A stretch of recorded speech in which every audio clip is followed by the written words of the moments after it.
His Curse of the Sad Mummy is able to trap almost the whole team and can cripple team fights instantly. But first thing Amumu needs to do right now is, of course, hit level 6 so he can get to that level. As you can see right now, it doesn't look like IPT will be doing any early invade, so it should be relatively safe for Amumu to be able to pick up his blue buff without any problems. So far this time mga kaibigan, still trying to defend their own jungle buffs dito. At wala gaano mangyayaring early team fight since kailangan nila i-secure talaga ang kanilang mga jungle buff. Not only Pantheon, not only Amumu can is a champion na kailangan niya i-secure yung kanyang jungle buff dito. Also si Pantheon din, once na mahayaan niya na makuha yung kanyang blue buff or yung red buff niya dito, he just can't gank any lanes. That's right. Sobrang mahirapan siya also na makahabol sa early part of the game sa kanyang CS sa jungle route niya. The only thing I like about the Mumu pick is because Pantheon is actually really slow in clearing his jungles at the first round, and Amumu is pretty much the same. So that should allow Windalika to, since there won't be any invade, he shouldn't have much problems. But IPT Rebenga on the Pantheon, of course, has a slightly superior early engage because of the very high movement speed of Pantheon, who has a high base movement speed of 355 if I'm not mistaken, while Amumu has only about 330 or 340 if I'm not mistaken. Yeah, so far ngayon mga kaibigan, still drop ward galing dito kay Fear, and at the same time drop ward para kay Hero. So far that is to secure the objective dito to get or to see how Team ISG get that blue buff. So far ngayon mga kaibigan, still kuha na kanila mga buffs dito. Anything Rebenga have to do something na i-secure niya kagad yung pagka-camp niya sa bottom lane dito, since once na makamp niya itong bottom lane, IPT can get the advantage in the bottom lane, since alam natin na IPT Fear Caitlyn against kay Severe can just use his spell shield para ma-secure dito yung traps ni Caitlyn. But hanggang tumatagal ang laban, hanggang tumatagal at tumataba ang team members of IPT dito, kaya nila i-dominate yung bottom lane. That's right. Caitlyn can just stay away against dito sa team members of ISG and then give the poke damage na kanya ibigay and then win the team fight sa mangyayari dito. So far in the top lane, PBTY against kay Hero, having so much damage dito, still trying to get the minion kill to farm sa laban. Yeah, actually, I'm surprised that IPT Hero is actually slightly losing to BBTY such an early part of the game, especially since BBTY actually helped Windalika try to secure the blue buff, and surprisingly, BBTY was able to actually hit level 2 ahead of Hero. We'll see what will happen here. Hero has to avoid taking damage from the calling from BBTY's Renekton, so let's see if Shinya will be able to harass properly BBTY and probably gain back that advantage. Yes, so far in the mid lane mga kaibigan, Ari versus Lulu in the mid lane, still having a hard time dito mga kaibigan. Sila ang ating CS dito lamang pa rin ang ating kaibigan na si Light, but the damage output coming to team members of ISG. IPT Fear is having so much damage dito, but ignited mga kaibigan si Crazy Pine, and they have to use his barrier dito, and with that, one summoner spell from team members of IPT in the bottom lane, also one summoner spell para kay Crazy Pine. At least advantage ito para kay Crazy Pine since wala na siyang barrier dito sa laban nila. At mga kaibigan, Zenith galing kay Vera, they're trying to chase Hatred with the damage of this boomerang galing kay Crazy Pine. They can't do anything since napakalayo ni Crazy Pine dito, and they have to secure the objective of getting the ADR instead of getting that champion na si Leona. At sobrang tanky niya. Take note, he's just going to use his Zenith Blade and then initiate sa kanyang kalaban. Team IPT can't do anything sa mga pangyayaring yun. That's They right. can't respond very well. Actually, I would like to talk about the summoner spells picked up by Leona here. As you can see, na-mention ko to in our previous stream na may bagong trend na talaga na yun, especially for the supports. Hindi na talaga pinapick up ng exhaust. They always go for the ignite now, especially since sobrang aggressive na yun yung mga laning, and because of the supports now always picking up Doran Shield. As you can see, both supports have a Doran Shield right now. That additional HP and the damage block coming from the Doran Shield prevents the damage from the ADR. That ignite is supposed to help lay down more damage so they can pick up the kill easier. Yes, and that's the reason why meron pa parating na nerf sa ating Doran Shield dito. At the same time mga kaibigan, still in the bottom lane, Crazy Pine is very have to use his Zenith Blade to initiate the members of IPT dito. But the damage output galing sa team members of IPT, grabe mga kaibigan, boomerang galing kay Crazy Pine. Fair can't do anything sa damage na tatanggap niya dito. Hindi mga kaibigan, Rebecca was being ganked first blood para sa team members of ISG. Shinya got that first blood, and with that, itong advantage na mangyayari sa kanya sa mid lane, magbibigay sa kanila ng dominance over sa laban na to. Yeah, Rebecca got caught out of position there, got stunned and charmed, and followed by Ari's ball. Yes, grabe, IPT got life of BBT in the top lane. Good job. There you have it. Like we mentioned, actually in the top lane, both Shyvana and Ragnar are the most popular picks in the top lane right now, and it's not popular here in the Southeast Asian region, but in the other regions like the US and EU, the other champion that's always picked on top also is Mundo. And although we've seen a few Mundos already this season, it's not really a very popular pick right now. I guess it's because of all the ignites that are being placed right now. Yes, IPT viewers BJs with the members of ISG have to flash in and then ignite galing kay Vera dito. And with that, fear goes down. And I think ang problema doon, since alam natin lahat na Vera can just initiate his opponent, since nagamit na dito ni Fear yung kanyang barrier and then flash out, it wasn't enough to gain the advantage and win that team fight. Yeah, actually it was the bouncing boomerang coming from Severe that actually picked up the kill for him. Bouncing off the minion, going to IPT Fear. Hindi makaresponde ng maayos itong si Fear sa mga pagkakataon. Also si Hater, lalo na si Hater, since yung kanyang stand dito ay hindi niya mag-utilize ng maayos dahil sa medyo magkakaroon na ng mga teamfight dito once mag-Zenith Blade. Itong si Vera, but with the response coming from Caitlyn kay Fair dito, hirap na hirap siya makagain ng CS yet. Pantay pa rin ang ating CS dito dahil hindi gaanong dominant ang team ng ISG sa bottom lane. Ang nagagawa lang nila dito ay sure kill lamang. Hindi sila nagsasayang ng oras dito sa pag-advance, mga kaibigan dito.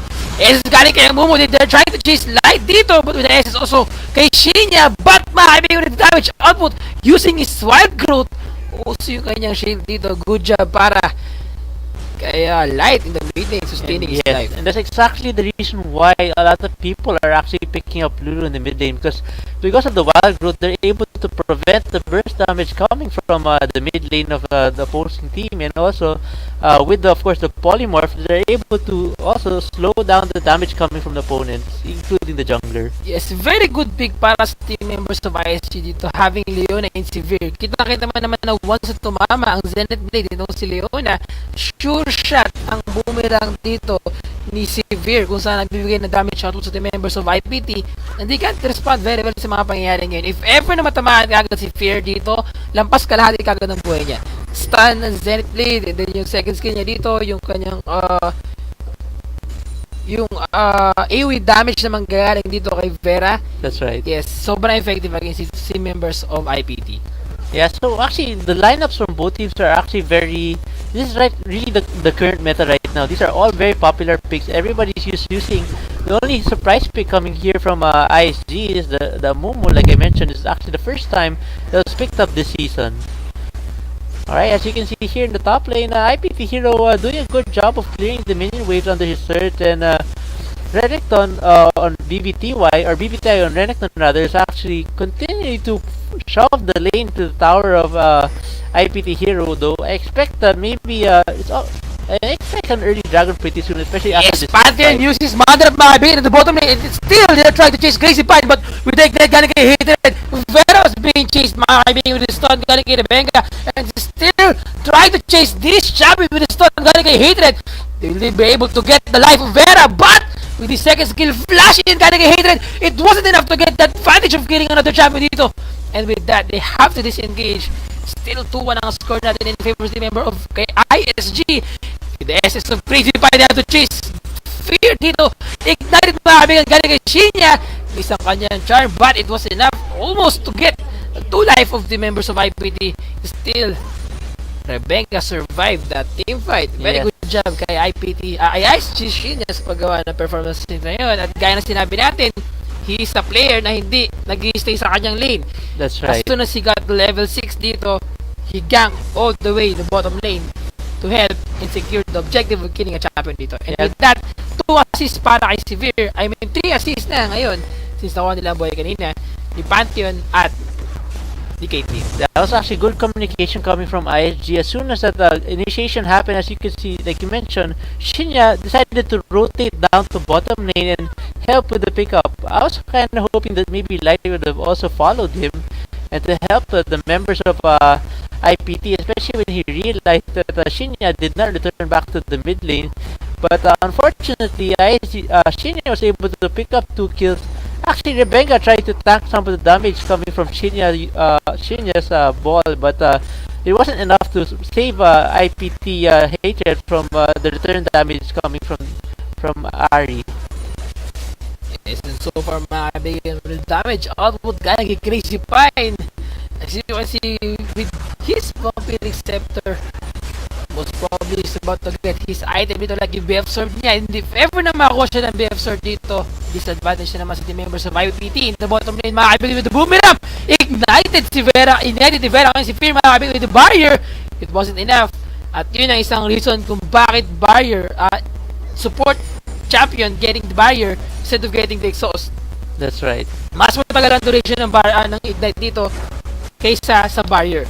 Yes. So actually, I'm surprised because the AD carries are not picking up cleanse now with all the ignites that are going around us. As we know, cleanse is able to remove that ignite and probably could save them more often than the. Yes, mga kaibigan, napakaganda pag-respond na galing sa IPT dito. Light uses wild growth and double kill para sa kanya dito.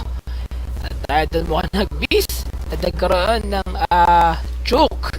Itong si Shinya sa ginawa niya ngayon, he missed his first kill para dito kay Hatred. Yeah, Winter Lake invading the jungle camp of Rebenga here in the top lane, forcing IPT here to back away from his own tower because since there's 2 members, both these champions, of course, Amumu and BBTY have a son, and I think Amumu's ultimate right now, Curse of the Sun, is still up, so that's forcing IPT here to back away. So I think Renekton might be able to do a lot of damage to this tower, especially with another group of minions actually arriving there. As you can see, BBTY trying to take down this third. He's not sure if Amumu's there. IPT Light spotting Amumu, so this signals IPT here to go back to under his third to stop BBTY from taking down his third. Alright, so as you can see here right now, BPTY is just still hanging around the lane, expecting probably a gank again, but right now, Amumu deciding to go back to his own jungle camp. Leona roaming around, putting down some wards to protect Arif, and here in the mid lane, here in the top lane, Hero and BBTY still exchanging blows. I don't think anything happened here until another gank coming up here in the top lane. Yes, and so far mga kaibigan, in the laning phase sa top lane natin, BBTY versus kay Hero. Both a champion dito having the advantage of getting their CS and also 1 kill advantage para dito kay Hero sa pagkuha niya kanina ng buhay. Ito si BBTY in top lane. But ngayon mga kaibigan, since meron siyang Dominus, I don't think Shyvana or itong si Hero can get the life of BBTY ulit if ever na magkaroon ng mga teammate dito. But with the ganks coming from their junglers dito, yun ang magiging advantage siya sa laban.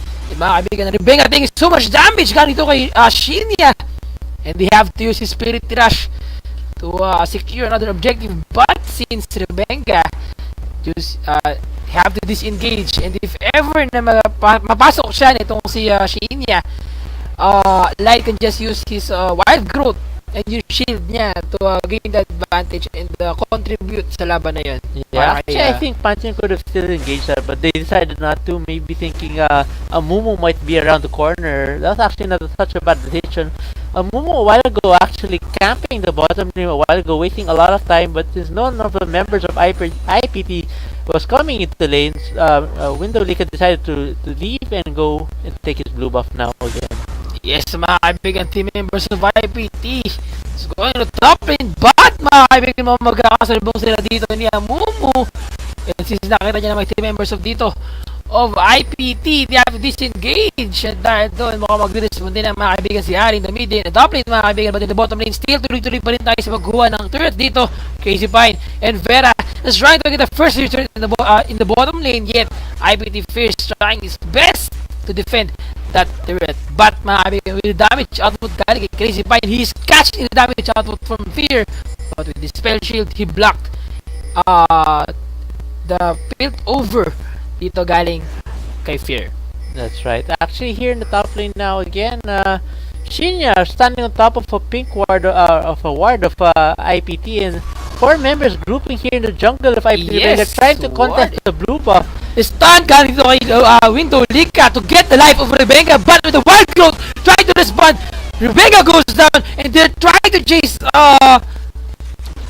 Crazy Pine dito, but with his use his caliber net, it wasn't enough to reach another champion dito, but mga kaibigan, 60 ang score natin and one champion in favor of team members of ISG in that team fight. So far medyo nagkamali at ang team members of IPT dito. Rebecca was left behind, got caught by the team members of ISG dito. Hindi sapat yung wild growth at shield na nanggaling dito kay Light to secure another objective of defending his teammate. There's a lot of the Irie and Severe's, of course, spells are actually doing twice the damage since they do damage going and coming back.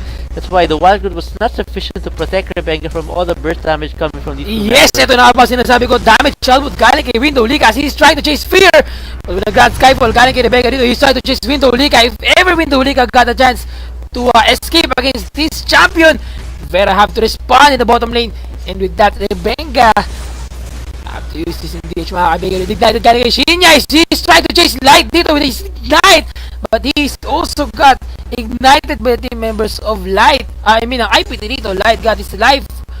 Konti na lang sana, if ever na magkatagal pa dito, makukuha niya yung turret, yung life ni Shinya dito, yung turret damage na magagaling sa kanyang turret. Yeah, that ignite was actually a good call coming from IPT, like forcing Shinya not to continue chasing him under the turn, because without that ignite, definitely I expected Shinya to be a little bit more aggressive and still continue chasing him under the turret. Alright, here in the top lane, it's actually Hero's turn to push the lane into the tower of BBTY, and BBTY, of course, doing everything he can to keep Shyvana away from his tower. Of course, he's calling to sustain here in the top lane. Here in the bottom lane now, we've got Crazy Pine continuing his very strong push potential with ISG Vera or Leona. As you can see, both members are putting down a lot of wards here. With Solar for galing kay Vera, followed up by SS galing kay Crazy Pine mga kaibigan. They're trying to chase 3 members of IPT, but they have to disengage. In the top lane, BBTY versus kay Hero. Ano kaya mangyayari doon? Ignited mga kaibigan. Si Hero, with his dragon form, he can't escape mga kaibigan. Against kay BBTY, he used his Ignite, but I don't think makakatakbo na dito si BBTY. Good job para dito kay Hero. 1-1 exchange sa top lane. So far with that, 8-4 ang score natin in favor of team members of ISG.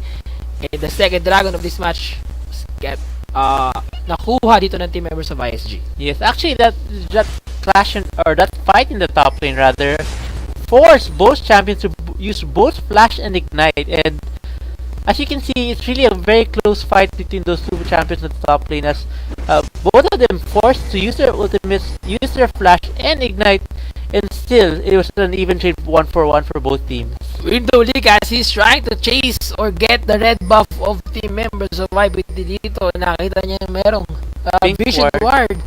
And they have to do this ward mga kaibigan. So far ngayon, ang ating score 8-4, and ang ating goal difference ay almost 5k sa laban na to.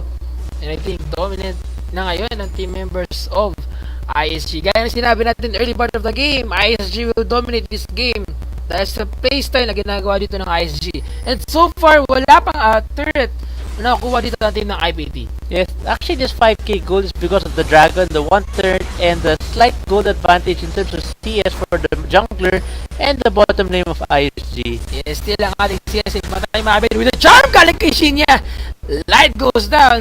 Kita mo naman yung burst damage dito. Crazy Boy was left behind. T-burst galing dito kay Hatred, but it wasn't enough to get the life of Crazy Pine dito. Yet the advantage of chasing a champion, Rebecca got the life of Crazy Pine. And the top lane Hero dito, 2 champion of team ISG trying to chase Hero, but he still have his dragon form, and if ever na mag-initiate at magpilit ang team members of ISG dito, he can just disengage using his dragon form. Yes, actually, the reason why Ari was able to easily burst down Lulu is because he has already completed his DFG, and he actually chained the DFG with the charm of Ari, giving him a lot of magic damage boost from those combinations. Yes, giving him almost 40% damage, additional damage output dito para sa kanyang kalaban. So, very effective item, lalo na para kay Ari. Having a Deathfire plus yung kanyang charm dito. Light didn't have the chance to use his wild growth para sa kanyang sarili and also yung kanyang shield dito. So, it looks like this is something ISG Shinya probably prepared in advance. That he figured, alright, most assassins are unable to burst down Lulu, but with the DFG and charm of Ari, it should provide him enough additional magic damage to burst down even through the wild growth of Lulu. So good job coming from Shinya, picking up that nice strategy to burst down the Lulu at this level of the game. Yes, and so far ngayon, do you think it's a good idea na kinuha ni Light yung kanyang summoner spell, itong Ignite, instead of getting the barrier para kay Lulu? Yeah, actually, most of the time, Lulu does pick up the barrier since actually they don't really get that close to pick up the Ignite. It is actually a surprising pick, but it really depends. Since there's actually no Mundo, I don't really see any reason why he had to pick up the Ignite, but probably he just wanted to be able to fairly out-trade Ari, but since Ari was able to already pick up the DFG, the Ignite is not anymore that efficient anymore this level of the game. I think one reason kung bakit kinuha niya itong Ignite is because he's trying to get the early advantage sa mid lane. That's right. As much as possible, he's trying to get the dominance sa kanya lane. He plays dito, and then if ever na magkaroon siya ng chance na makuha yung buhay ni Ari, he will get it. That's Kasi right. Ignite is a summoner spell. A summoner spell kapag ang champion mo dito ay aggressive. That's right. So knowing na pinili niya si Lulu using the Ignite, I think hindi siya ganun na naging effective ngayon since Aris dominating his lane very well. Mga kaibigan na top lane, BBTY was left behind and the stun galing kay Rebenga. Dominus, he have to use his Dominus and he have to use his Slice as well para maka-disengage top lane. Yes, so definitely those champions didn't want to chase Renekton because as we can see, Renekton still has a lot of HP there, and with the Dominus giving a much needed boost of HP even more, they decided just to force him to waste his Dominus. And here in the bottom lane, ISG has rotated 3 members here to take down the turn. As you can see, both Ari and Severe doing a lot of damage to the third of IPT. Members of IPT are also starting to group here to stop this push coming from. Very good job para kay Window Liga using his first skill dito just in time. Also yung max range of that skill is a very effective para dito sa team members of ISG, and with that they picked a kill para kay Rebenga dito. So far in the mid lane and bottom lane as well, being pressured by the team members of ISG, and IPT can do anything. Hindi sila makapag-responde sa ginagawang pag-pressure ng team ISG dito, and if ever mababayaan sila, you're about to get the second tier third in the mid lane, also in the bottom lane. So far, Curse of the Mummy galing dito kay Amumu or kay Window Lika is still up. And if ever may mahuli siya ng champion dito, he can just flash in and use his first skill, then follow up by Curse of the Mummy. A damage output galing kay ISG dito. So much for team IPT to handle. Yes, I don't think they can go against them since the crowd control coming from team members of ISG is very effective. Mga kaibigan, with the Grand Skyfall in the bottom lane, still walang tinamaan dito from team members of IPT. And they have to do something about the communication na meron sila dito. Kailangan mo una si Hatred na gumamit ng kanyang T-Burst or stun. If ever tatlong champion na matamaan niya, it's already a secured kill para sa kanila. But that's right. Hindi sila nagkakaroon ng magandang communication dito. And with that, Rebenga is using his Grand Skyfall not that good. That's right. Poor communication coming from IPT back there. Since, like you said, the Tiber should hold them in place long enough for Pantheon to drop his Grand Skyfall on the members of IEG. But I was surprised Pantheon did not decide to cancel his ultimate there, because since he already saw that most of the members of IEG already has backed away from that.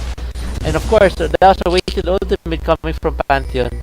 A while ago though, that was, like you mentioned a while ago, the bandage toss coming from Amumu to stun and give Pantheon a nice hug under his third, cost his life. As we can see here, ISG doing a really good job of combining both the stuns of Leona on her Denial Blade and the stun of the toss, vantage shots coming from Umu, killing the IPT fear on Caitlyn here in the bottom lane. Yes, very good job for Team ISG having the 11-5 score dito in favor of their team. And so far in the bottom lane, Zenith Blade Blast Advantage Toss is not any champion na gugustuhin mo matanggap yun. And if ever that is able na mangyari sa'yo dito mga kaibigan, PBTY is being chased by two members of Team IPT dito, Slow and then Polymorph.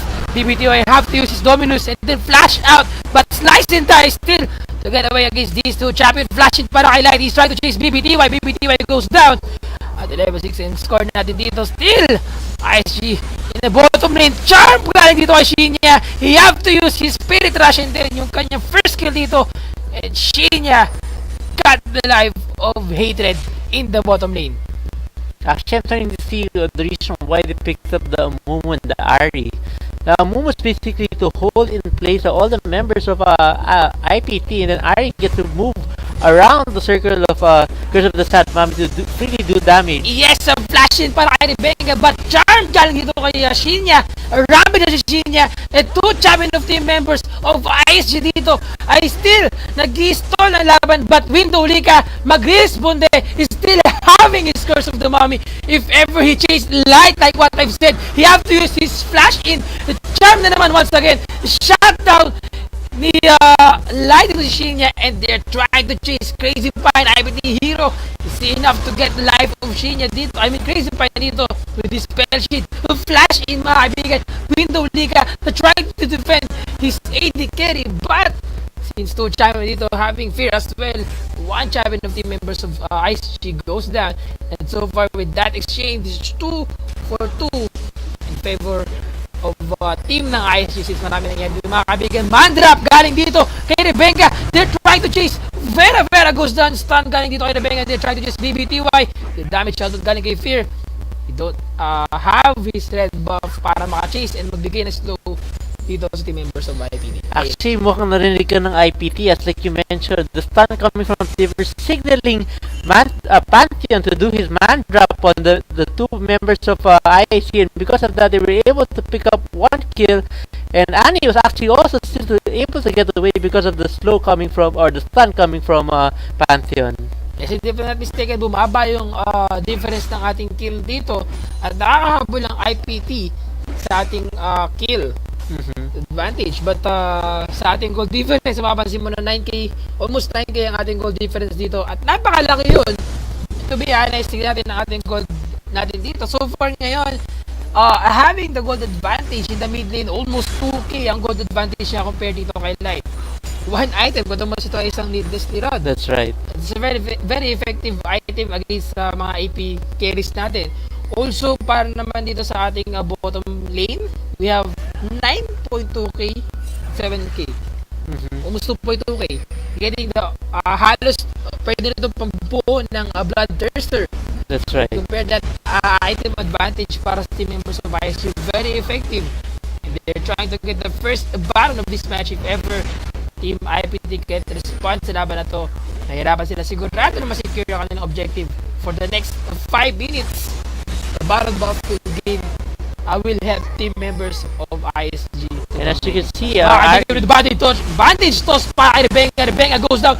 Double kill para kay Shinya.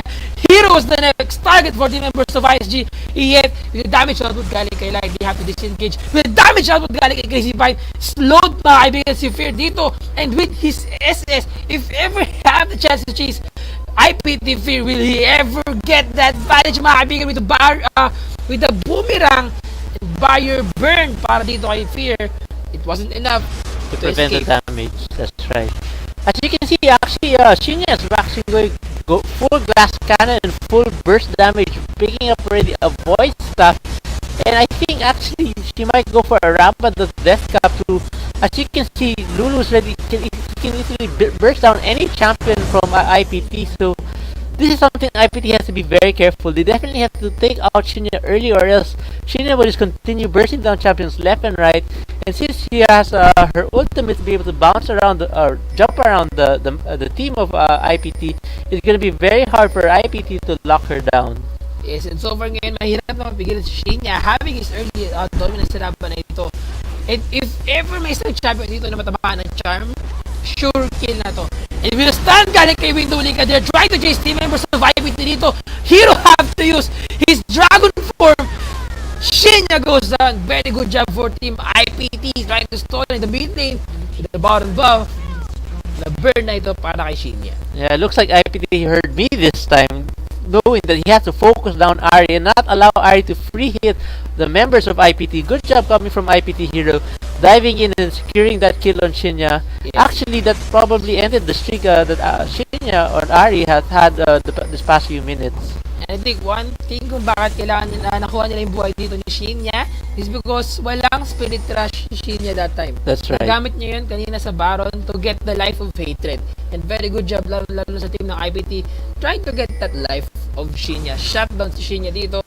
Good advantage ay bumalik sa kanila ng kahit pa paano. Yeah, actually, Shinya decided to go aggressive because he saw Window Lika using his Curse of the Sad Mommy on 3 members of IPT, forcing Shinya to go closer. But of course, this was a mistake, costing him his life, because going too close to the Shyvana at this level of game is very dangerous. Skyfall para dito kay Crazy Pine. He used his stun, but with the spell shield, that stun has negated mga kaibigan, but the stun, solar flare, wild growth ganito kay Light, ignited from team members of ISG. They're trying to chase Rebenga next. Double kill para sa members of ISG. Hero have to use his equality to try push, and with that 19-11 ang score natin in favor the members of ISG, at mukhang tatapusin na nila ang laban na ito na top lane, getting the inhibitor turret at the inhibitor. Yes, as you can see, Window Lika and Momo's doing a really good job this game. As you can see, he already has a lot of tanky items. He's already picked up a Rager's Omen, as well as a Sunfire Cape, and of course his one item for his jungle. Missed the charm galing kay Shinya dito, and they're trying to chase Hero. A third inhibitor stop lane yung kaibigan, and they're trying to chase Fear with that Zenith Blade galing dito kay Vera, and IPT Hero have to use his dragon form, but with advantage toss, follow up by a very hard crowd control galing sa ISG. IPT Hero goes down, Window Liga got stunned by Rebenga, and he have to use his Curse of the Mommy. Rebenga goes down by the damage output galing kay Crazy Pine. So far ngayon, 2 for non-exchange. At grabing dominance ang ginagawa ng team members of ISG ngayon sa laban na to. That's right. Actually, Window Lika surviving with almost only 100 HP, healing back really fast here in the jungle, since the heal he gets from his Spirit of the Elder Wraith. Sorry, what's that again? Spirit of the Elder Lizard. No. What do you mean, the item? Spectral Wraith. Yes. Yes, was able to heal up his life really quickly. Alright, so right now ISG picking up the dragon again on this game. This is, I think, the second or third dragon already for ISG right now. As you can see, this dragon is giving them a lot of gold, especially this late in the game. IPT deciding to contest this dragon. Yes, and what I've said, the follow-up stun galing to the members of IPT, but it wasn't enough to get the life of BBTY. Curse of the Mommy still on cooldown. Wild growth galing dito kay Light, but it wasn't enough to save the life of dito para kay Rebenga. But so far ngayon, 3 champion of team members of IPT was left behind. The stun, Zenith galing kay Vera. 3 champion mga kaibigan of team IPT goes down. At naman ang bandage toss by galing kay Windows Lika dito, and he's trying to chase IPT Light. Still cooldown pa rin ang kanyang Curse of the Mommy. 2 members of ISG try to chase IPT Hero. If ever na mahuli siya dito, I think it's an ace flash in galing kay Vera, plus his Zenith Blade, but hindi umabot yung charm ni Shinya dito. With that, I think 4 for non-exchange in favor of team members of ISG. They're trying to get the inhibitor, the Nexus turret at Nexus as well. That's right. So they decided not to chase IPT hero on the Shyvana at his screen is very tanky. As you can see, this is actually a good move coming from iSG, deciding to go for the Nexus turn instead of the other turn in the mid lane. Windeliki going down to IPT's Fierce Assassination, and as we can see here, IPT hero harassing Crazy Pine, but since there's still three more members of ISG right behind Crazy Pine, he decided not to continue the chase. With the ace in the hole galing dito kay Fear. That was enough, already enough para makuha ang buhay dito ni Windolika. Windolika goes down so far, and ngayon, Inhibitor, Nexus turret, Inhibitor turret in the mid lane has got the team members of ISG. And also, natitira dito ay Inhibitor na lamang, and if ever na-push nila ang lane na to, ating advantage naman ng team members of ISG dito. So far, ang ating gold advantage ay almost 17k. It favors the members of ISG. Ang ating goal difference, ang ating kill advantage dito, ay nasa around 14. That's right. They're actually, IPT is having a very hard time right now, especially with the amount of CC or crowd control Windelika is providing on his Amumu. The stun from his bandage toss, including his Curse of the Sad Mommy, is just too much for IPT right now. As you can see, IPT here doesn't provide really any form of crowd control, and since he didn't pick up a Blade of the Ruin King for himself, he's having a hard time chasing down the carry of ISG. Since Severe has a speed boost on her ultimate, this will definitely give IPT a hard time bursting down ISG Crazy Pine, and of course Shinya, of course, with the high mobility provided by her ultimate, is also forcing IPT to giving them a hard time chasing down the members of ISG. Yes, and so far mga kaibigan, Team ISG is trying to get the second inhibitor na mid dito for team members of IPT, and IPT can respond very well sa mga pangyayaring ito. Still, BBTY trying to catch that spear. The javelin galing dito kay Rebenge, but it wasn't enough to get enough damage. A bar damage para dito kay BBTY. He's just regenerating the damage out of the mga kaibigan. Stun para kay Windolika. I think it's a very bad idea to stun Windolika since he's a tanky champion. IPT hero was there and he have to use his Baron, a Dragon Form dito. Baron Form, remember, they have to use his Curse of the Mommy as well. And Rebenge was about to go down. He stunned Shinya, but one champion from team members of ISG. The life of nakuha nila ngayon ng team members of ISG dito. So far, two members of IPT was left, and they're trying to get the Nexus.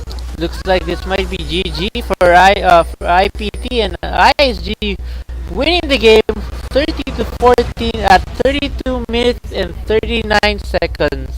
Yes, grabe na medyo na ako dun na Baron form. Yet, very good job positive members of ISG for winning this match against the team ng IPT. So far, with that team fight, IPT did a very good job in the early part of the game, but since hindi sila makarespond sa pag-gangs na nangyayari dito for team members of ISG, the dominance of the laning phase, the ganks coming from Shinya, actually, nagulat ako sa nangyari. Ang Mumu, para sa team members of ISG dito, na champion na hindi mo usually makikita na nagagank in the early part of the game. But in the early part of the game, since he's a champion na sobrang mabilis yung kanyang mobility dito. Also, yung effectiveness niya in the laning phase, yung crowd control niya, he used it very well against his opponent dito. And also in the bottom lane, yung consistent na consistent na pagsugod ni Vera para kay Fear dito. Fear can't do anything, and also Annie can just can't respond sa mga pangyayari ngayon. Once na mag-Zenith Blade si Fear, kahit stun niya isang member dito ng ISG, kaya mag-hit na itong si Crazy Pie na mag-isa dito sa laban na to. Yeah, actually, I would like to think that Windolika might be the MVP for this game, because he was actually able to help all his lanes actually win the lane, because he was able to gank Pantheon at the mid lane, counter gank Pantheon at the early levels, giving first blood to Shinya, and then even the bottom lane, he with his excellent Curse of the Sad Mommy, he was able to stun 2 or 3 members of IPT several times here in the bottom lane, forcing members of IPT to back away. But since Severe has, of course, her ultimate, is able to chase the rest of the members, they're able to easily pick up more kills. Yes, and so far, very good job para sa team ng ISG. And with that, MVP award para kay Window Liga. Very good job doing his jungle route very well sa laban na ito against ng IPT. Again, sa lahat ng mga ka-tune in pa lang, you're watching the Green Premier League 2014 Spring Season.